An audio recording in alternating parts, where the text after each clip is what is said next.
இப்போ திருமண பொருத்தம் பார்க்கும்போது, இந்த பொருத்தம் கம்மியா இருக்கு. இந்த சின்ன பரிகாரம் பண்ணுங்க. இந்த கோவிலுக்கு போயிட்டு வாங்க. சரியாயிடும்னு சொல்லி நெறைய பேர் சொல்றத நம்ம கேள்விப்பட்டிருப்போம் கண்டிப்பா கண்டிப்பா. மேடம். ஆனா அந்த மாதிரி பண்ணி ஒரு திருமணம் நடக்குது. அந்த பொருத்தத்த தாண்டி திருமணம் நடக்குதுன்னா, அந்த விஷயங்கள் நிலைக்குமா? நிலைக்காதா சார்? கண்டிப்பா நிலைக்கும் மேடம். ஏன்னா, பொருத்தம் அப்படின்னு நம்ம ஊர்ல பார்க்குறாங்க. வேற நாட்ல, வேற மாநிலத்தில பார்க்கறது இல்ல.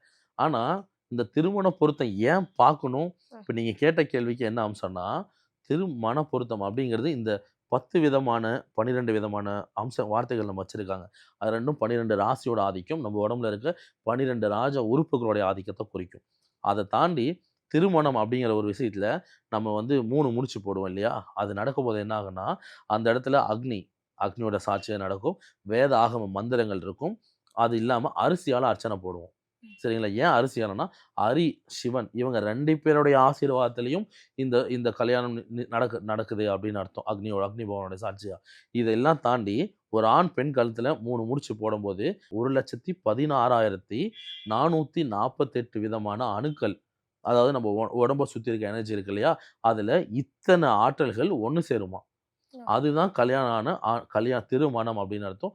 அந்த அமைப்ப ஒண்ணா நிறுத்தி வைக்கிறதுக்காக தான் 3 முடிச்சு போடுறோம். இப்போ யாருக்கெல்லாம் புதுசா கல்யாணம் ஆகுதோ, அவங்களுக்கு அதிகமா பூ வப்பாங்க.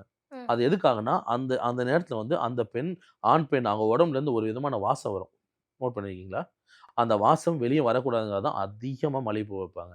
அந்த ஆற்றல் என்ன பண்ணும்னா, இருக்கிற எல்லா கெட்ட காத்தையும் இழுக்கும். எல்லா ம். நெகட்டிவ் எனர்ஜியும் சீக்கிரம் அப்சர்வ் பண்ணும். அந்த வந்துறக்கூடாதுங்கிறதுக்காக தான் மல்லிகைப்பூ அதிகமா வைப்பாங்க. சரிங்களா?